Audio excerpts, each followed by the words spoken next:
Well, yes, Legion, the only game where you immediately start out with the ability to summon the Greek god of death, Thanatos, and I don't really care if you understood that or not, because the point of the matter is this.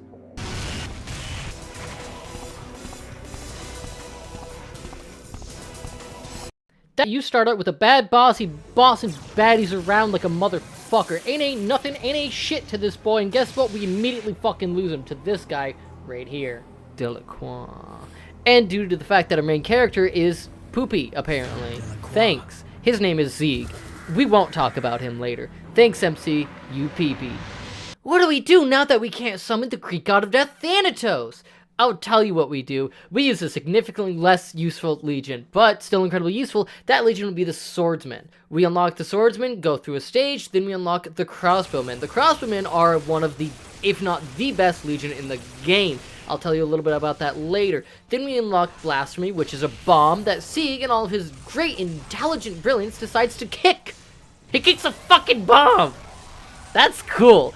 And it is the second most useful Legion in the game. And then we unlocked a Claw guy, a Thug guy, a Shield. Not in that order. My bad. I don't care about the others. They're fun-ish. They got good animations. Other than that, who gives a shit? I mean, the Thug's animations are brutal. Beyond that, fucking useless. Don't worry about it. At one point, we also get a cutscene where Sieg meets a girl. Her name is Arcia. Her personality equates to Arcia, woman, and guns. That's it. Oh, and actually having gone through trauma due to Delacroix killing everybody she knows and cares about. Other than that, who gives a shit? I wonder if they're gonna fuck. You shouldn't concern yourself with that. Point taken. Anyway, as for the stages, there's really nothing to write home about. There's no real standouts, there's no real memorable things that happen. There's stages, they function as stages. Sometimes you struggle, sometimes you don't. And kind of same for the bosses. I will say the bosses are a little bit more memorable simply because how they look. Not that there's really any standout designs, it's just, I think it's kind of more so the animations in this game really make things stick in your mind, because the animations in this game are all really fluid and well made. So just its fluidity just kind of lingers, and I think that's really nice. There are 12 stages in the game, 13 if you count the prologue where we lost Thanatos.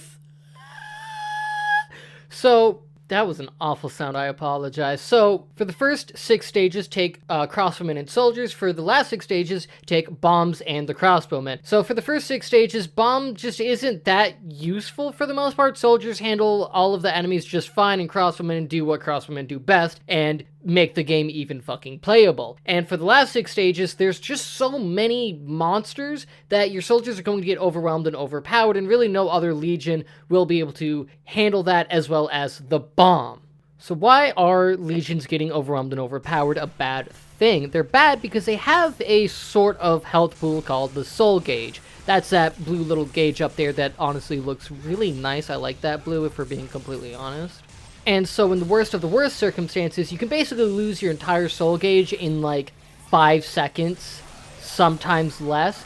That's not good, because if your soul gauge completely depletes, it breaks, meaning you have to get the soul gauge back up to a certain point before you can summon them again or use assists. Now, you can get the soul gauge up by just attacking or by using consumables. It's still not fun to have that broke though, but it does happen, it's going to happen. And so that's why the bomb is so good, is because the only time you'll be using it is its assist. So you choose when the soul gauge goes down, basically. You're not summoning it, it's not going to take damage, you're not going to lose your soul gauge.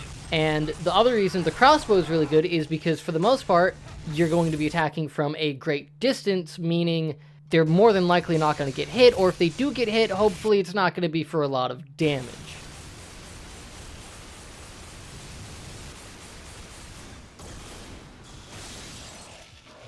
There isn't last Legion you get in this game, and that Legion is none other than Thanatos. Unlike the Kingsmen, we put this motherfucker back together again. Thanatos is kind of a mixed bag. You have to grind an obscene amount to make him really worthwhile. He starts as a baby, coochie coo adorable, then he goes into an awkward adolescent, and then a tax-paying adult. Poor man. And then you get Ultimate. Ultimate takes 50 million XP to get to. The thing is 50 million XP is an obscene amount, and you'll have to be grinding for like fucking 10 hours. No thank you to the people who do want to grind that. Absolutely, you're gonna get a fucking blast out of him. You're gonna get a kick. You're gonna love him, but no.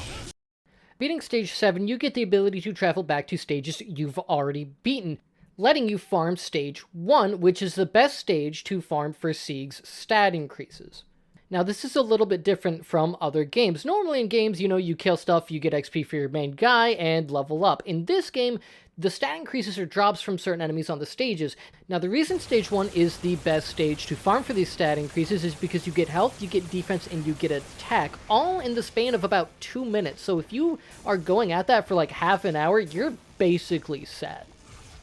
Another cool thing to note is stage 7, you don't play as Sieg, you play as Arcia. And that stage is very fun because if you mash your button as fast as you possibly can, you shoot like a fucking maniac, just like with the archers. So it's honestly quite an enjoyable stage. The boss is fucking stupid. It's just a cluster of enemies just swarming you and death, but you get a lot of healing stuff throughout the stage, so you're gonna have enough by the time you beat the boss. And if you beat the game, you can also end up playing through the entire game again as Arcia. I only went up to stage 2, but it's really cool and fun, and I think it's just pretty cool that they added that. However, I will say the reason Arcia ventured off by her own to tackle this stage was really stupid. Basically, at one point, there was a woman, and Sieg was friends with her. He didn't even like her romantically. There was nothing to suggest that, just he knew a woman. And she got jealous and ran off. I don't really have much more to say about this game. I don't have a world of praise for it, but I certainly don't have an ocean of negativity. It's overall an enjoyable game, but it can be kind of hard sometimes. But honestly, if you just go with what I told you in terms of what legions you pick, or if you're just better at the game than I am, whichever one really, I think you'll have an enjoyable time. Other than that, really the only other complaint I'd say I'd have is just you have to grind a lot in order to for Thanatos to be the big bad boy you want him to be, dealing a shit ton of damage, flinging motherfuckers around, kicking ass. It just takes a little bit too long, but maybe I'm just a little bit of a bitch. That's probably it. Really, the other thing to note is the story in this isn't terribly well told, and there really isn't much story. Basically, it equates to this. The whole reason all of this is happening, and Delacroix is like fucking trying to destroy the world, is because he believes that Sieg ended up killing the woman he loved. But in the final boss fight of the game, Delacroix ends up realizing, oh, I killed her. So instead of trying to, rectify his obscene mistake and, after killing like hundreds of thousands of people, he's just like, you know what? I'll still kill the whole world. So guy's a dick.